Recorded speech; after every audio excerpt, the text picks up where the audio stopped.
invite you to come to the presence of this room, and we'll just start with singing and calling spirit into our own consciousness. We know that spirit is in every room at every minute and every moment, but in this moment, we're collectively connecting with that greater energy together.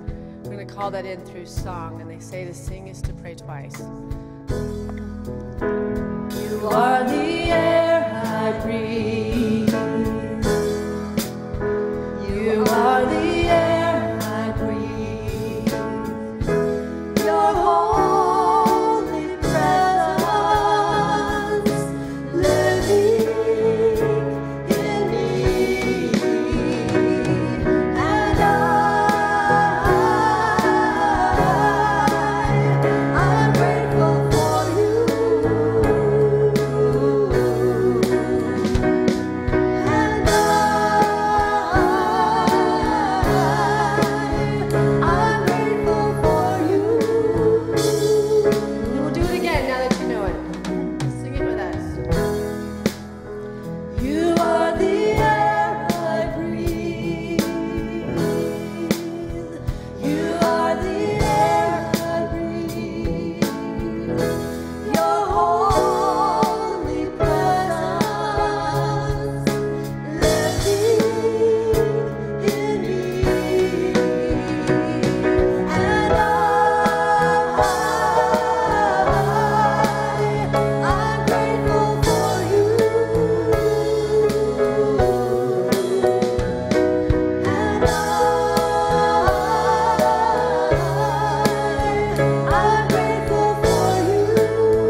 Yeah, you need to do that clapping for yourselves. That was very, very beautiful of you guys. So I'm Santisha Groverlin. I'm the associate minister here with Jack and Chad, and I'm here to welcome you all. And I'm wondering if anybody is visiting us for the first time today at Unity of Boulder. You can raise your hand. We have gifts for people that are new. So our ushers will come and bring something to you if you just keep your hand like that. Do we have anybody that's visiting us from another Unity, from another state? Oh, you're from another Unity? Where are you from? Where are you from? Oceanside, California. Well, welcome. Thanks for being here. And who else? What Unity are you from? Okay, Unity of Ventura. Well, welcome. Thank you for being here. And are you guys? And you guys are from Michigan. Well, welcome. Let's welcome these nice people into our congregation today. Well, we know you're going to really enjoy the service today with Jack. The topic that he's speaking on is always one of my favorite topics, to educate ourselves on the part of us that never dies, on this greater soul that we came in with many lifetimes, to learn how to connect with our past lifetimes so that we don't have to keep learning through the hard times, but learning through the joy and the light and the beauty and bringing it into every aspect of our lives. So I would like to ask you all to stand up and turn and meet one another and meet a new friend today and find each other in the fellowship hall later.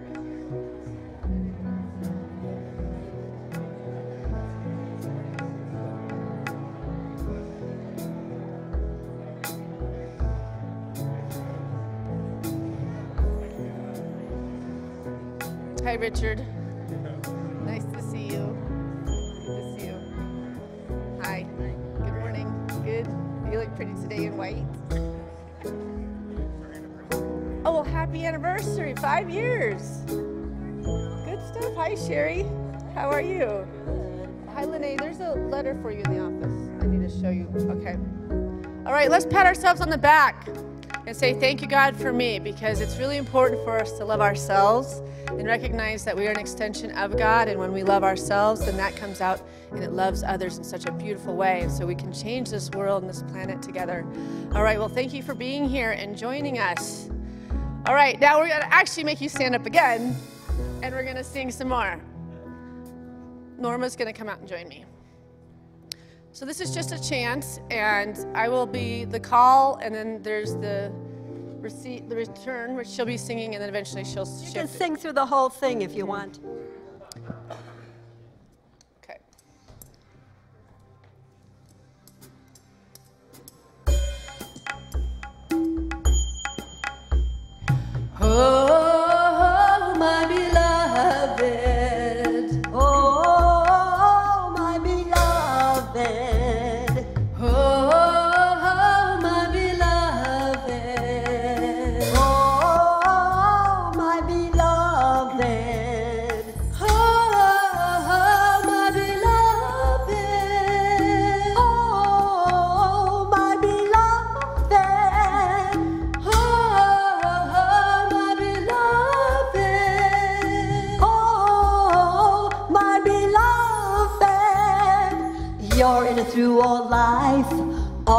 life is holy.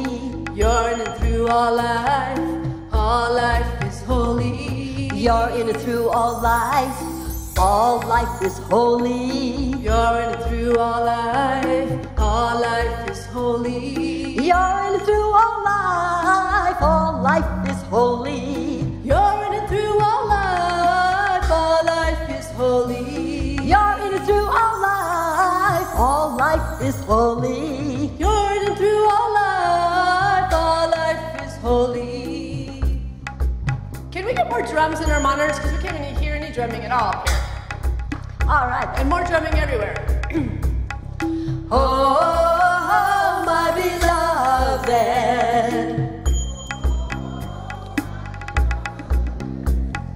Oh, my beloved.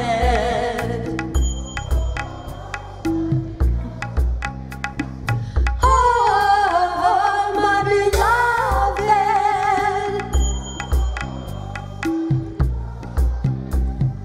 Oh, my beloved.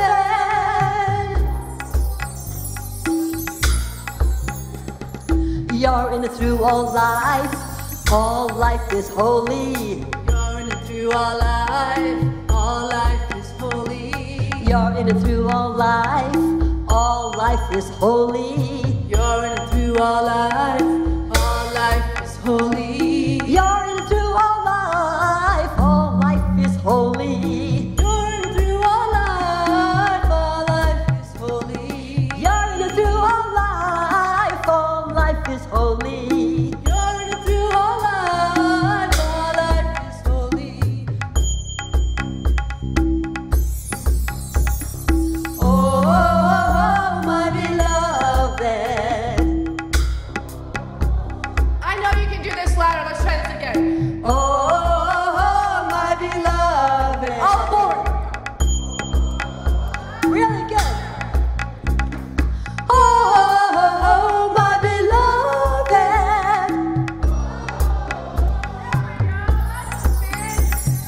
Oh, my beloved.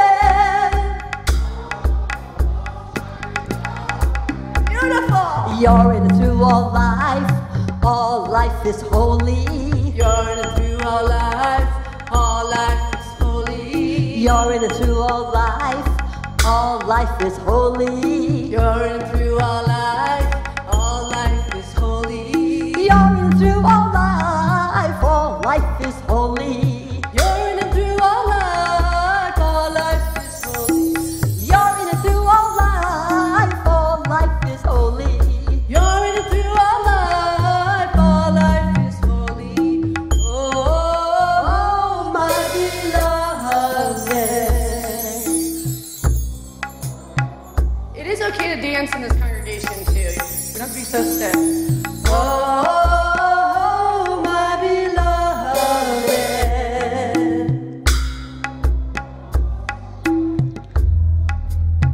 One more time. Oh, my beloved.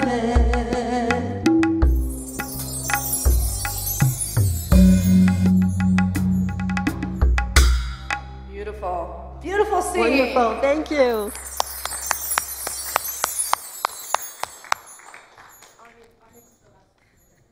No, I do the opening prayer, don't I? Oh yeah, you do. Okay.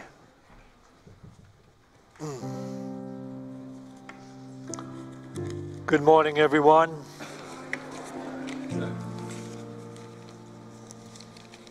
You'll never hear anyone accuse us of being organized religion.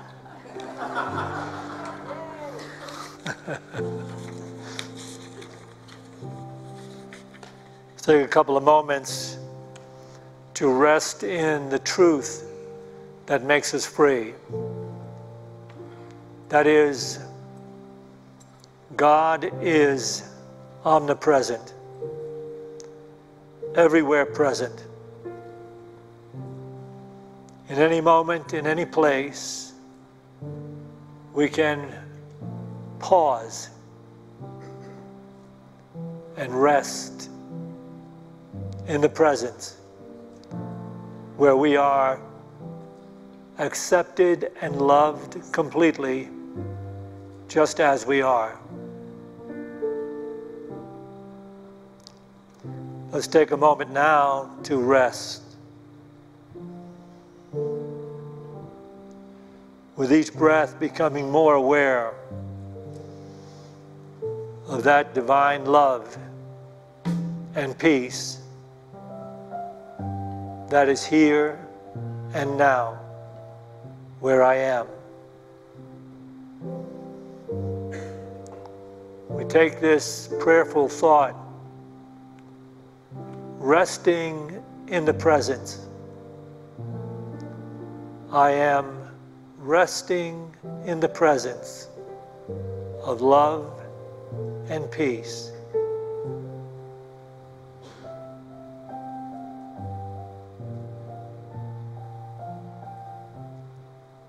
And we shorten that just a little bit to the mantra, resting in the presence. Resting in the presence brings peace.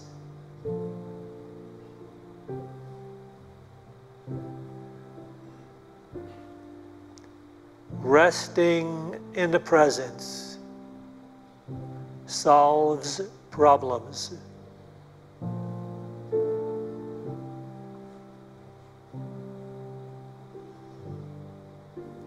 Resting in the presence heals my relationships.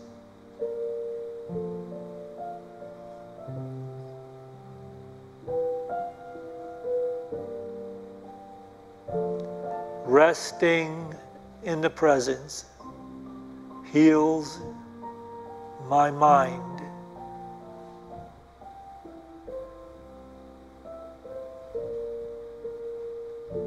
Resting in the presence heals my life.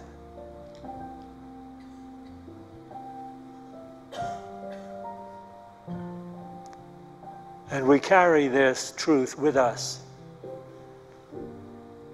into each moment of this day and every day, remembering to rest and experience the complete acceptance and love that is God. To this we say, Amen.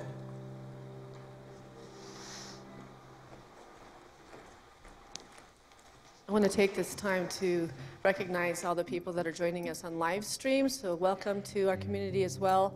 And I also want to welcome our Spanish-speaking people that are here and thank Rosa for being our interpreter today. And thank all of the volunteers that are serving in our Sunday school, in our kitchen, and in our lobby. If you ever want to get tuned in and really get connected to the center, volunteering is the best way to do that. We now have a new head of our volunteer department, and that's Chrissy Woods. You can go to her, and she can get you plugged in any area that you want to work with kids or food, or you want to work as greeters or work with registering classes or things of that nature. Find her in the lobby after the service, and she will get you signed up and get you a part of this incredible foundation of unity and help us so much through your service, and you will be blessed 10 times for that giving. I want to let you know that today our music is being shared by a friend who has shared his music with us over many, many years. He's one of the great soloists from our choir. Let's have a warm Boulder welcome for Arnie Vollendorf.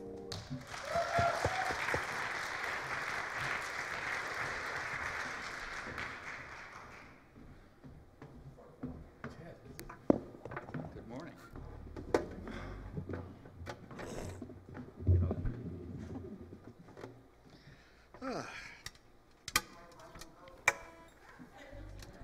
Okay. I know this is kind of springing it on you guys, and I don't, no pressure or anything, but I need some backup singers, and we have some here. Then that's fine, but it's not exactly the whole Ronettes, so we're going to ask you to join in at certain times. Joe will just go through the lyrics for you once, and then you should be able to pick them up. So, Joe, would you go through those lyrics just one time?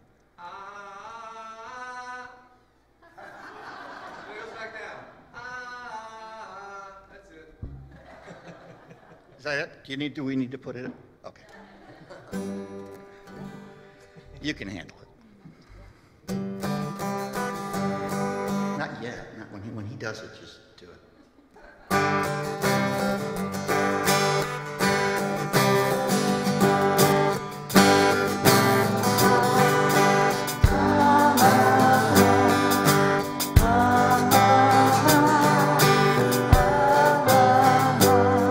Well, I left my happy home to see what I could find out.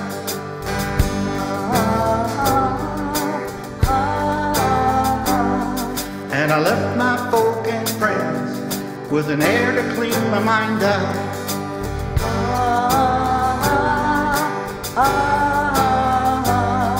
Well, I hit the rowdy road, any kind I met there. Many stories told me of the way to get there. So on and on I go. The seconds tick the time out. There's so much more to know, and I'm on the road to find out.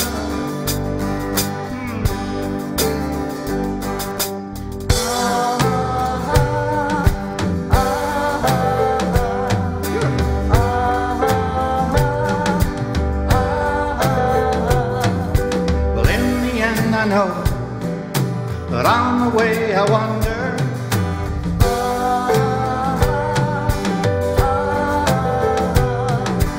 Through the standing snow, through the frost and thunder.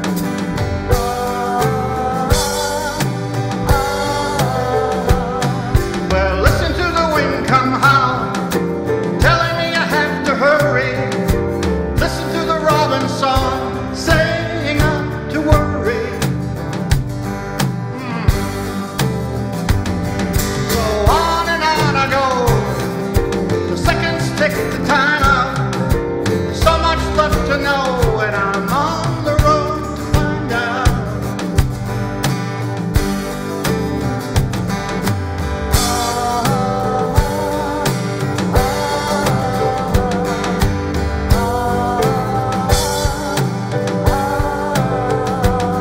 Then I found myself alone, hoping someone would miss me.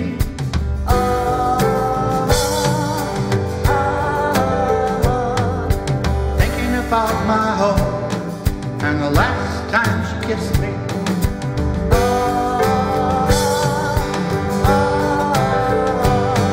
Well, sometimes you have to know that nothing seems to fit you, but nevertheless you know you're locked toward the future. So on and on I go. Seconds tick the time out. So much left to know, and I'm on the road to find out.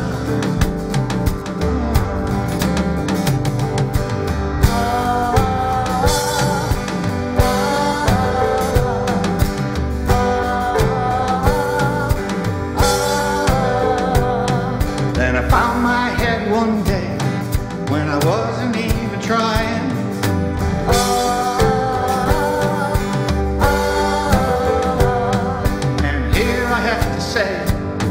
Cause there is no use in lying.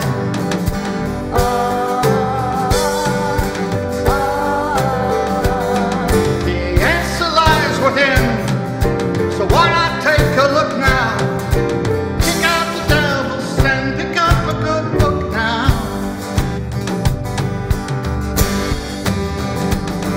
Well, the answer lies within, but why not take a look now? Kick out the devils and pick up a good book now. The answer lies within. Why not take a look now? Kick out the devils and pick up a good book now.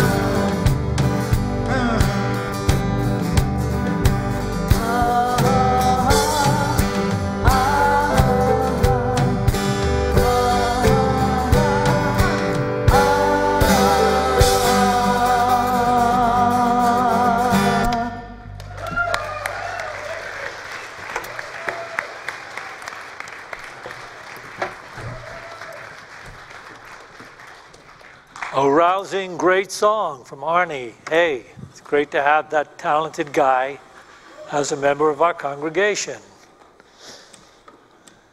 Good morning to all of you again. How many of you watched the debates one night? How many did 2 nights? How many saw the way through doing 2 nights? Raise your hands high, let me see. Okay, so you're really interested in the Democratic Party. Okay.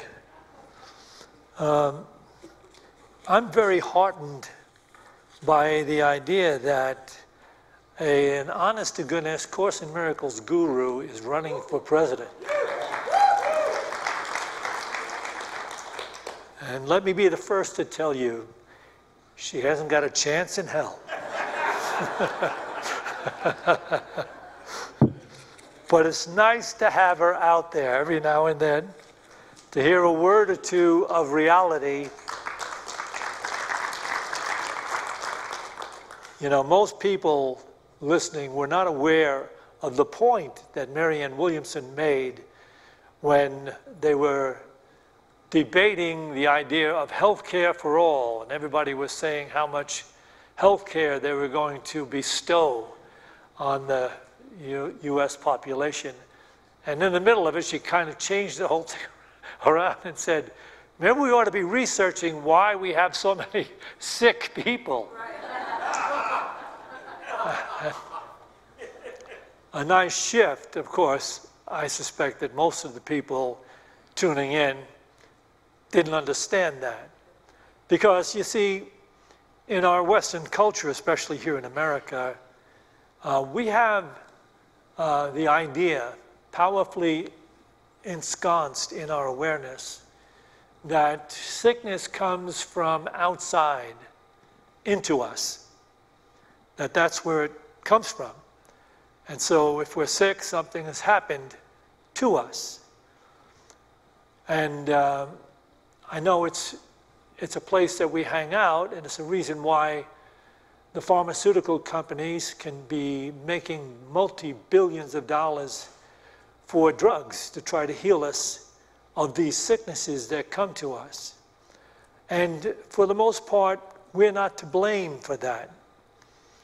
We were born and raised in an illusionary idea, a false definition of life as being strictly housed in a physical body. So it's necessary almost for us to believe that everything that's physical has some kind of element that goes into us and affects us, just like circumstances. See, the reason why Marianne Williamson will not have a chance in this Democratic primary, because there is a light deficiency. The human race is deficient of light. When we talk about enlightenment or enlightened awareness, we're talking about something that most people honestly think is, we're going to finally strive toward that. It'd be nice to be considered enlightened.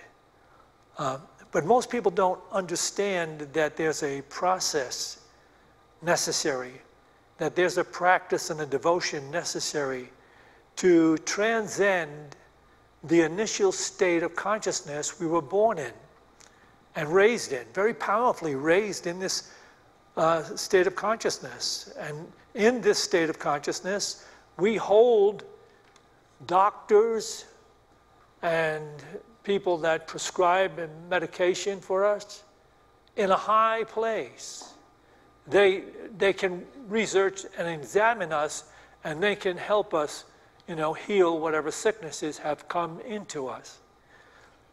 But I say this, and I say it honestly, if you were to read deeply into the teachings of the masters down through the ages, you see there's a point of departure from the false definition of life. And that's really what the masters are attempting to relate, to invite us into. A departure from the thinking of the world. Now that's a tall order, to depart from the thinking of the world. Well, we don't part, cold turkey. Maybe some people do, some people do. They just decide to go into a cave or go into a very holy ashram or convent or monastery. For some of them, that's what they do. They're done with operating in the world. Well, we don't do that. In Unity, we are considered karma yogis. So we work out our salvation while we remain in the world, and we deal with the thinking of the world. But we no longer succumb to the thinking of the world as though it is scientifically based and fact. It is not. The reason why so many of these prescriptions and all these opioids and things are on the market today, being sold to the population of the world, is because they have been faulty researched. It starts with a faulty premise about sickness. So I'm going to share with you a truth.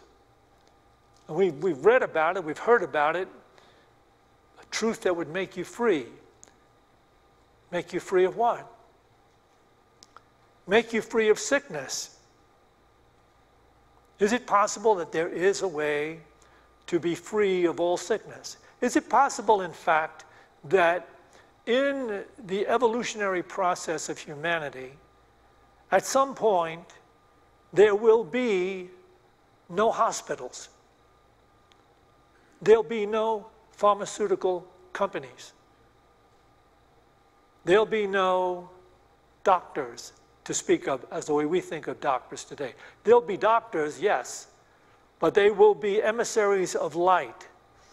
As a matter of fact, Edgar Cayce in his reading spoke about how there could be a temple beautiful. He described it, defined it. A temple beautiful wherein you had these incredible voices and musicians.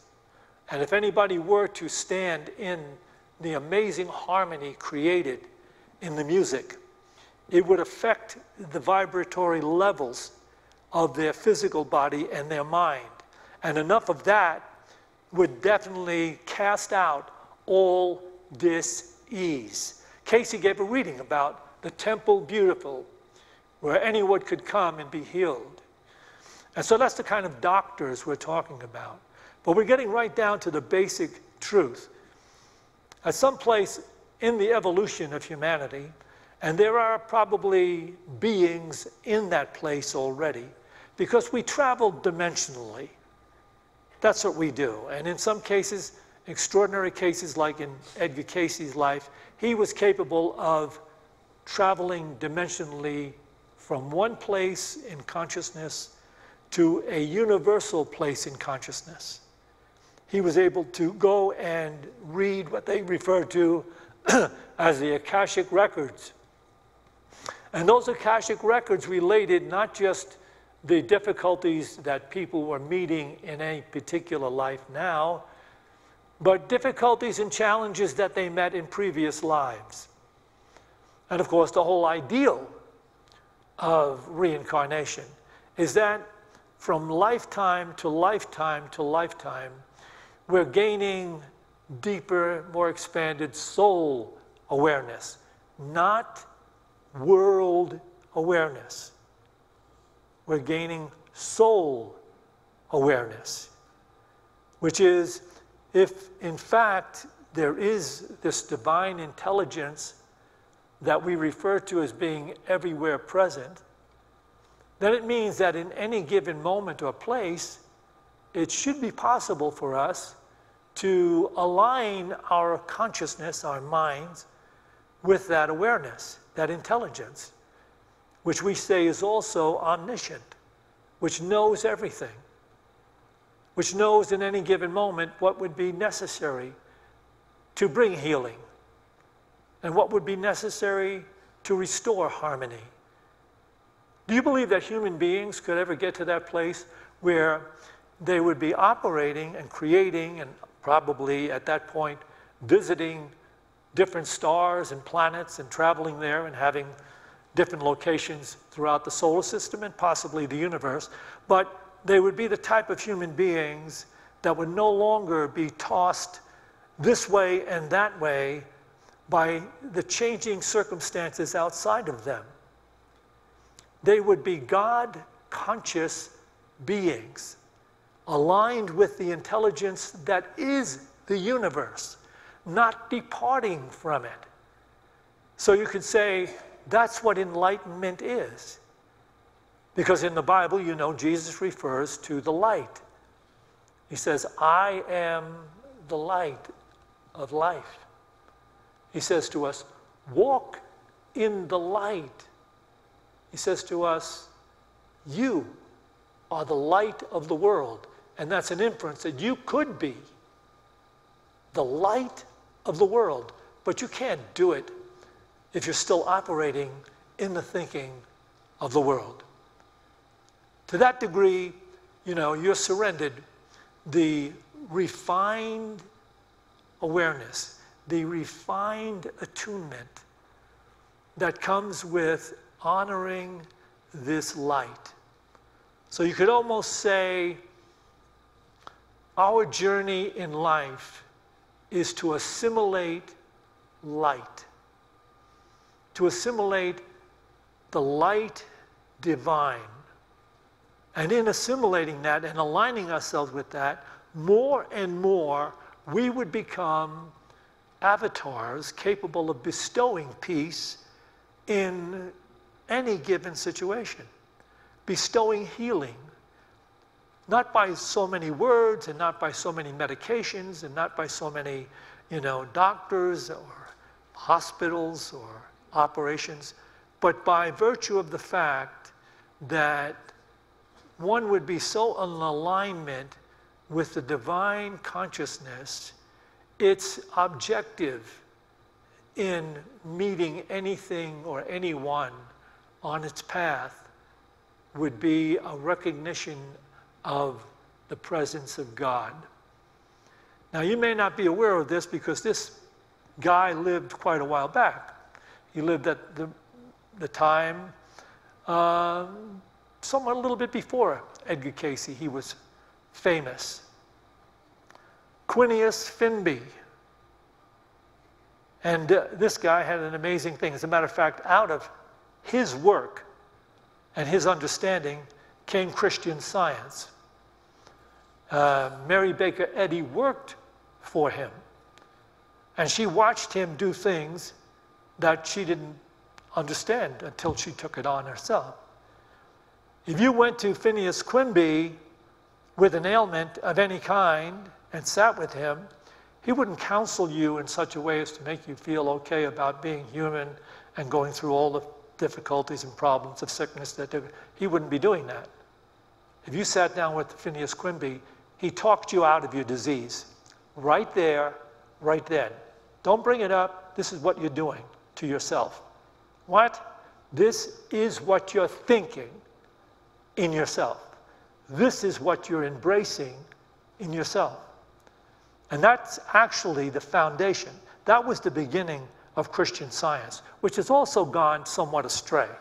Christian Science isn't the answer because, you see, it's a little bit too focused on the illusionary idea that these practitioners who may want to help you haven't really cleared their deep subconscious mind or their fears and their own inner diseases, which is something that can only take place when the spiritual practice becomes so in touch with every part of your thinking that it purifies the way you are choosing to live. Divine consciousness purifies the way you are choosing to live. Before you are enlightened, the way you are choosing to live comes from the premise that you are a separate physical body in a world of separate physical phenomena. And you change in relationship to the way things are going. we do it because of the fact that we were trained to do it. I've noticed this early on. You've probably noticed it. We're not even the same person in the presence of different people. You know, when I'm hanging out and just fooling around, when I'm on vacation, I never tell anybody I'm in the ministry. Because if I'm talking to a bunch of people that I just met or something, the moment you say you're a minister, they shift. It's like, oh, I don't know. So it's the same thing for people living in the thinking of the world. You see, in the presence of the guy that's, you know, packing their groceries at the supermarket, it's different than being in the presence of a college professor. It's different than being in the presence of a handsome young guy, which most of you girls know. Different than being in the presence of whatever. But what it is, we shift according to circumstances. And the reason why we keep believing that circumstances prevail to make us who we are, which is what happens in the thinking of the world, circumstances are forever prevailing to make us believe who we are. They are creating us moment to moment to moment. And of course, the advertising industry knows this. You know, they play upon your fears and your guilt and your concerns and all of that. And that's all that's coming through that television set, is the old paradigm, the old idea that something's going on that's going to get you. And what you need is this new drug, this new thing, this new that. It's okay to be there. It's okay to take those drugs if you're getting some relief in some respect. But you have to know that at some point, it is the mind that has accepted drug therapy that needs to realize there is a higher therapy. That higher therapy is daily meditation and practice of assimilating light. So the more that you assimilate light, the more you will affect the changes to harmony in your body and in your cells. This is, this is what we should be striving for. This is what we should be doing. Like when Marianne Williamson said, "Why is everybody so sick? Why is there so much sickness?" It is programmed. You see, the whole idea in the world is based on worshiping materialism, worshiping the material side of life. And so people go to church and they listen to ministers speak and they carry on in reading their Bible and doing their classes, but they don't really take to task their own awareness. You have to have little healings at first. You have to be brave enough with every changing little something that goes on in you that makes you feel less than whole. Instead of running to the doctors, instead of running to the hospital, running to the emergency room, you have to take it on. You have to be brave enough to wait and do your spiritual work. And it can be really frightening because you've been told, oh, no, the authority is the doctor. He's the authority. We have to be very, very aware of the fact that at some point in our process, we have to grow out of that authority. We have to grow away from it. If we want to come to life and come to the abundant life promised by the Master of life, then it's incumbent upon us to take to task our own awareness. And so we have to courageously practice. And it's not that easy because we have been so long operating in the fear-driven illusion. If you look at your television and think about everything that you think about during the day, if you're still in the, and not all of you are, but if you are still in the world thinking, almost everything that you do is motivated by your fear of something. And so you're doing it to try to alleviate that fear or avoid that fear of something. Norma and I were in New York City this last week for 6 days. Every couple of years we go to New York City for 6 days, and usually in the height of tourist season, June, July, somewhere around there. People say to it, they always say, in fact, they've been saying it this morning after I spoke at the first service, and why would you leave beautiful Colorado and go to New York City? People are like ants and they're all crazy. Well, we go there because it's the only place we can go to be drunk and disorderly. Without being noticed. We actually go there because it's nostalgic for us. We do kind of a mind trip when we go there. We go back to our youth, when we were young and vibrant in the city of New York, the big city. We visit our old haunts and things like that. But we also go there to see the Broadway shows. And I wanted to especially see To Kill a Mockingbird. It's got amazing reviews, and it's completely rewritten. But boy, do you know what a seat at that theater is for To Kill? It's a straight play, To Kill a Mockingbird. It ranges from the very minimal, $200 to $700 a seat. So, of course, we didn't go. But we saw a couple of really great shows. One of them was Cher, the musical life story of Cher. Brilliant, beautiful, singing, unbelievable, music, fabulous. And then we saw another play almost by mistake. We wanted to get tickets for one play, and it was already sold out. See, we're going to this place on 45th Street where they have discounted tickets all the time. If you wait in line, long lines, you can get discounted tickets to the shows taking place at that matinee or that evening. And so we had one show in mind. They had sold it out. And I wound up buying tickets to a show which you would never buy tickets to. The title of this show is like, the name of this show is What the Constitution Means to Me.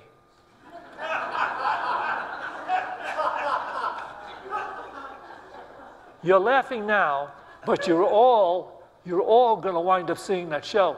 It's a huge hit, an amazing hit. Straight play, one woman practically throughout the entire show, and she will make you laugh and make you cry as she goes through. She was a debater on behalf of the Constitution when she was just very young.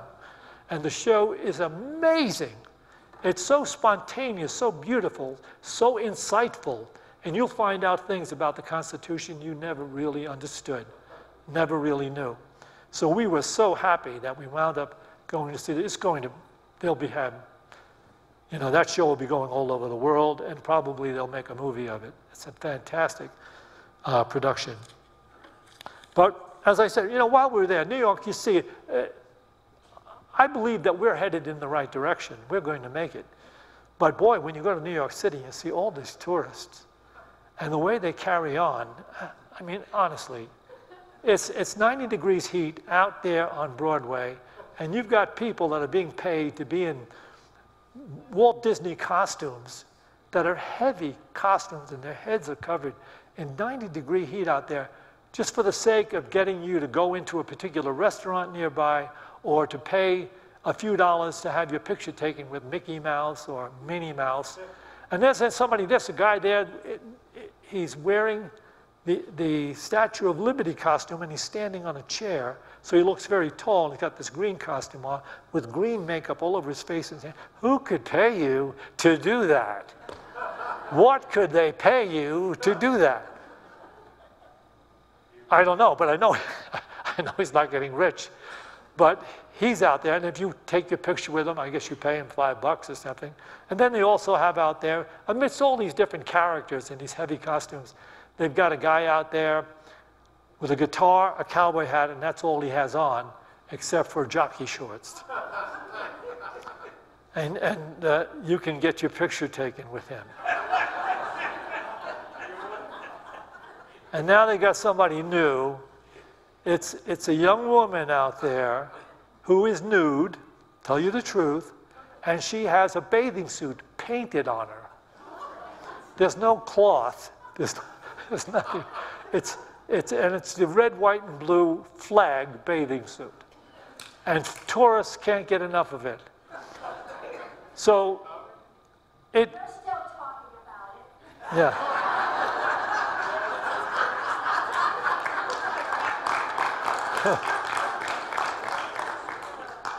I could have shown him some pictures if you didn't grab my camera. But it gives you pause to think that maybe we're not going to make it. It's really something to see. The world of crazy out there is really beyond. And there's an area there where you're walking in a herd. You're not stepping out and going around. You're not doing any of that. You are packed in. There's people moving together down the streets. People can't get enough of that. So, I already told them we go back to get drunk and disorderly.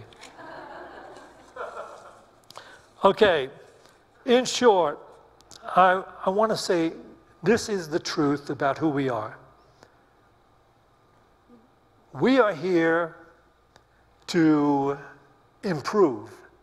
The one thing that is true about life, scientifically speaking, way back to when there was this one tiny little one-celled animal in the water, all the way back there, the objective of its life was to improve its conditions and circumstances. It went out of the water onto the land, and then it did more things, and it kept doing more things. And that's why you know there is a God, because where is the incentive to continue to improve? Of course, we've tried everything just about we can to improve on a material level, but it should finally get to a place where we recognize the necessity to improve on a spiritual level. And it might be some indicator that, Marianne Williamson is actually running for the presidency. The fact that she could get as many polling notes that she needed and the money, phenomenal, it's phenomenal. But we get to that place where we know we are needing to assimilate more of the enlightened consciousness. So let me share this with you on the PowerPoint. Can we have this on the overhead, please? This is just something that I'm relating this to you because this is the truth about life and karma, even on the level of the human race. You can read this in Luke chapter 12, 1-3.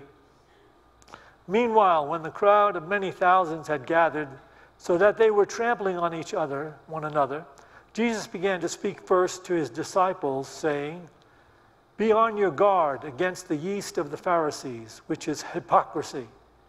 There is nothing concealed that will not be disclosed, or hidden that will not be made known. What you have said in the dark will be heard in the daylight, and what you have whispered in the ear in the inner rooms will be proclaimed from the roof." Can we take this back again? This is one of the truest of all statements. Nothing is hidden. Nothing is. It comes to you. Meanwhile, when a crowd of many thousands had gathered so that they were trampling on each other, Jesus began to speak first to his disciples, saying, "Be on your guard against the yeast of the Pharisees, which is hypocrisy. There is nothing concealed that will not be disclosed, or hidden that will not be made known. What you have said in the dark will be heard in the daylight, and what you have whispered in the ear in the inner rooms will be proclaimed from the rooftops, from the roofs." And what it is saying is that life is a very clear school.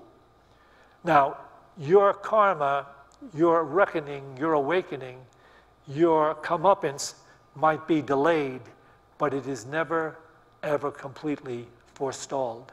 You will meet it, because this is a journey about your souls. The soul has to be first awakened to become more and more truthful and aware and open-minded and open-hearted. And that is the beginning of moving us toward pursuing the light consciousness, where knowing that the day is coming where the only medicine necessary will be more light. Do you believe in the possibility of that? Don't believe it just because I'm saying, but think to yourself, is it possible? I mean, or just have we reached a standstill that there is no real evolution? Well, we've evolved quite a bit so far. And, but do you believe that maybe the whole essential ideal of evolution is found in assimilating light through spiritual practice and spiritual activity? Let me share this with you as well. Can we have this up on the PowerPoint, please? This is spiritual teacher Ruby Nelson. When the Holy Spirit is allowed to shine within, it will make you feel at last, it will make you free at last by opening up all the important body centers and setting them off in the full swing of operation. The next mission of this beautiful working lights is to repair the substance of your cells, replace tired tissue, perfect damaged organs, and renew sick areas. Purify your bloodstream and keep it supplied with cellular food of the purest essence. The vibratory rate of each individual cell will be gradually quickened or speeded up by power contained in these rays of spiritual light. Can we take that back again, please? When the Holy Spirit is allowed to shine within, permitted, given room to shine within, taking time out to allow this refined awareness, this intelligence we call God, this holy awareness to shine in our minds. When the Holy Spirit is allowed to shine within, it will make you free at last by opening up all the important body centers and setting them off in the full swing of operation. The next mission of this beautiful working light is to repair the substance of your cells, replace tired tissue, perfect damaged organs, and renew sick areas, purify your bloodstream, and keep it supplied with cellular food of the purest essence. The vibratory rate of each individual cell will be gradually quickened or speeded up by power contained in these rays of spiritual light. So, while we embrace the idea of reincarnation, about half the world believes in reincarnation, there is a better way. In other words, yes, you go from life to life to life. But as Edgar Cayce said to those people that he gave past life readings to, so often he would say, in that life you lost. Or in some cases he would say, in this life you gained. This particular life here, back in Rome or in Egypt, you gained. And what he was referring to is, you gained because you gave credence to the divine element, and you started to move your life in the direction of serving the divine in your awareness. So in those lifetimes you gained. And I suspect many of the people that gained and gained and gained from lifetime to lifetime became prescient enough in the light that they could see their way through. That when Jesus said, you will see no death, and A Course in Miracles says exactly the same thing. You will see no death. It means that you have become so enlightened that your consciousness is above and beyond the thinking of the world, totally. So you you may watch your body come and go, but it will have no effect because you'll know yourself as being totally soul awareness, soul consciousness. As a matter of fact, at one point, Deepak Chopra and a couple of the other gurus to the stars were going to take on, and maybe they're still involved in doing it, to research and show that consciousness is not housed in the physical brain. The physical brain is simply a manifestation of a consciousness that is beyond the physical. So I don't know if they were going to take it up and do some experiments that would prove that. I don't know. Maybe they're still doing it. But I did hear that that's what they were doing. So the better way is to become so disenchanted with all of the conflict, the suffering, the pain, and especially the ignorance that we have, to become disenchanted with ignorance so totally that you add a spiritual practice and devotion to your life, and you make it a serious one, something you practice daily. And that's how one opens up and begins to assimilate the light.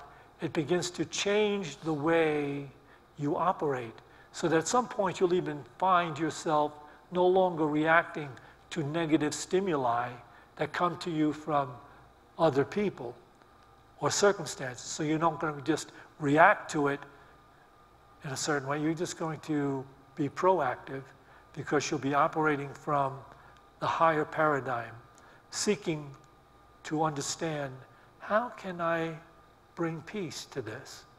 How can I bring peace to myself? Because if I have peace, then I'm fine. And that peace will be enough to heal the situation. At some point, you'll get like Quimby, where you can hold the consciousness of God so totally and completely that people may not be able to be sick in your presence. I'm not saying we don't have a long way to go to do that, but I'm saying that is the inference of mastery. That's what we are seeking to finally get to. Maybe in evolution, maybe in lifetimes to come, maybe in dimensions we will visit.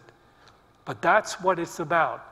Because in the presence of light, if you don't take anything else from this talk, just remember, he said that, didn't he? In the presence of light, there can be no darkness. In the presence of total enlightenment, there can be no sickness. So the better way would be to do the yoga. I'm going to explain the yoga in the best possible way. Most people are not ready for long periods of meditation. At some point, the joy of short meditation will take over. But until you get there, and it'll be a ways before you get there, short periods of withdrawal from the thinking of the world will do enough to bring the light into your mind, more and more light. And to do this, we surrender to life. We do what Jesus advised us to do. Because when his disciples were arguing amongst themselves who would be the greatest, who's considered the greatest, Jesus stepped in and said, whoever would be the greatest, listen to this, he also said, my words are never going to go away. What I'm telling you is never going to go away because it's the truth of life. So he said, whoever would be the greatest will be the last and the servant of all. What? Okay, it's a hard call. People don't usually jump into it until they start to have experiences of joy and peace that are not contingent on the world at all. But what he is saying is to be the servant of all, which means instead of your personal self-interest preceding you into every meeting, event, and moment that you're living, looking out to figure out how you can turn it to your advantage, instead of doing that, you are there simply to serve the divine intelligence we acknowledge to be God. In Eckhart Tolle's thing, it means you become totally present with what you're doing. having no druthers about it. Can you, for even a short period of time, practice this? Be present completely and totally with what is given you to do. The job you've been called to do, the work you're called to do. To be totally present with it and doing it without any negative response. If you feel negativity rising within you, say, why do I have to do this? Because we go through life in this illusionary consciousness, saying there are things that I want to do and things that I have to do. And we don't like the things we have to do. We want to get back to the things we want to do. That's an erroneous way to live your life. You'll never find happiness, peace, healing, or love doing that. If you want to get out of that and find your way into an enlightened state of consciousness, you have to become the servant of all, which means in whatever the moment may be presenting, you are there to serve the enlightenment of God by bestowing peace, forgiveness, love, and truth all together. Truth is important. So, I've got a little something. Oh my goodness, why let me run over? I would never let anybody speak this long. Okay, I'm done. I'll finish it with this. I have made out a little thing from Thich Nhat Hanh, put it a certain way that was very, very clear.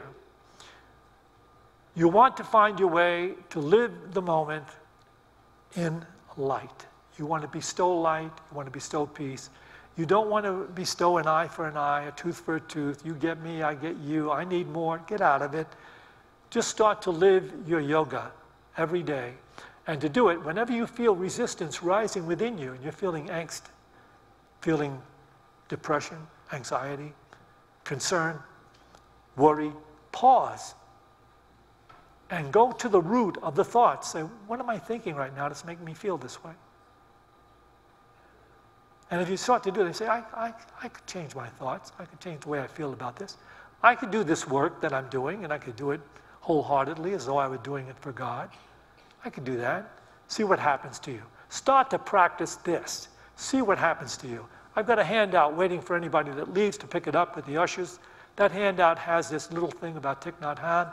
It explains exactly what I just explained to you. How to pause, take to task the thoughts that are going on that are causing anxiety, depression, and then changing them. You can do it. Change them. It's called mindfulness. And so I'm going to leave it there.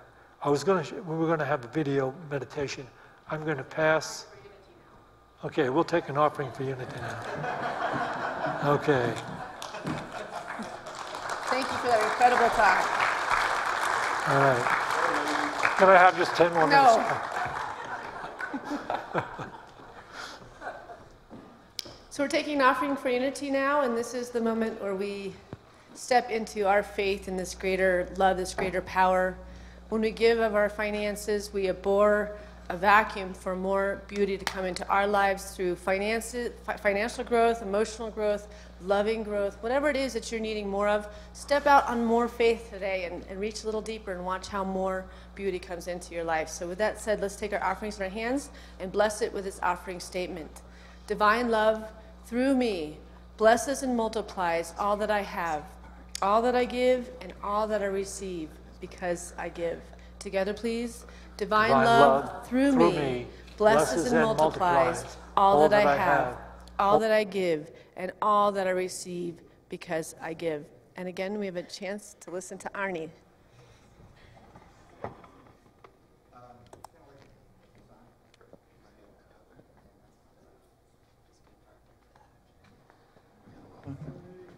What? What? I kind of I'd like to dedicate this to a choir friend who's been going through some physical issues the last few weeks, and matter of fact, had some surgery this week. He was kind of one of the cornerstones of our choir, and we call him Coach Drake, and that's Dennis Drake, our bass. And he's recuperating right now, and send out some prayers to him, and I'd like to dedicate this to him.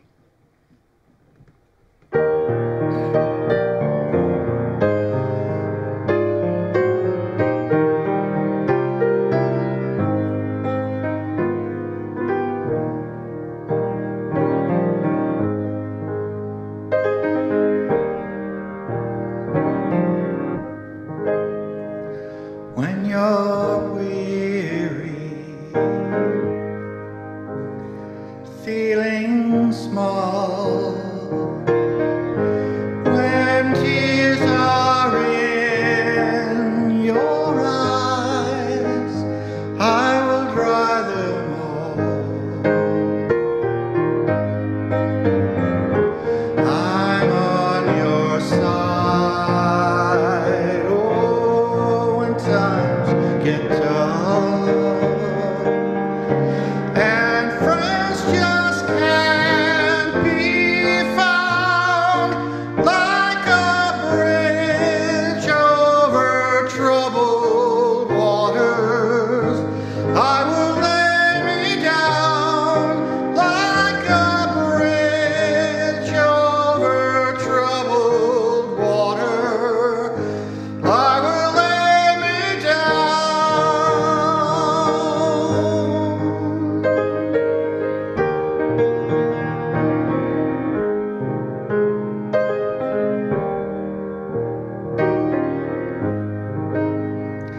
When you're down and out, when you're on the street, when evening falls so hard, I will comfort you. I'll take your part. Oh, when darkness comes and pain is all around, like a bridge over troubled waters, I will lay me down. Like a bridge over troubled water, I will lay me down.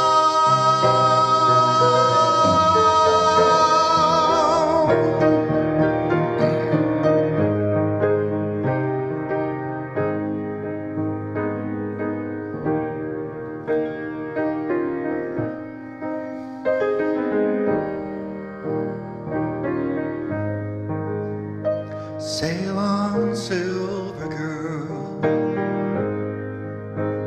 sail on by. Your time has come to shine. All your dreams are on their way. See how they shine. Oh, if you need a friend, I'm sailing right behind.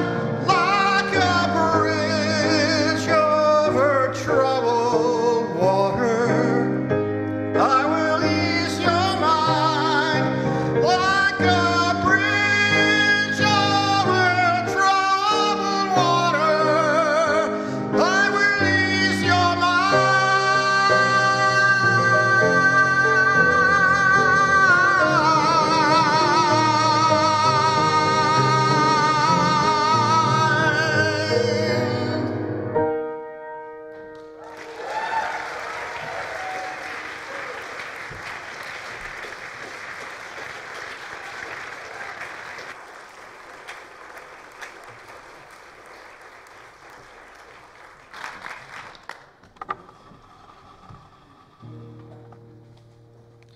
Good morning, everyone.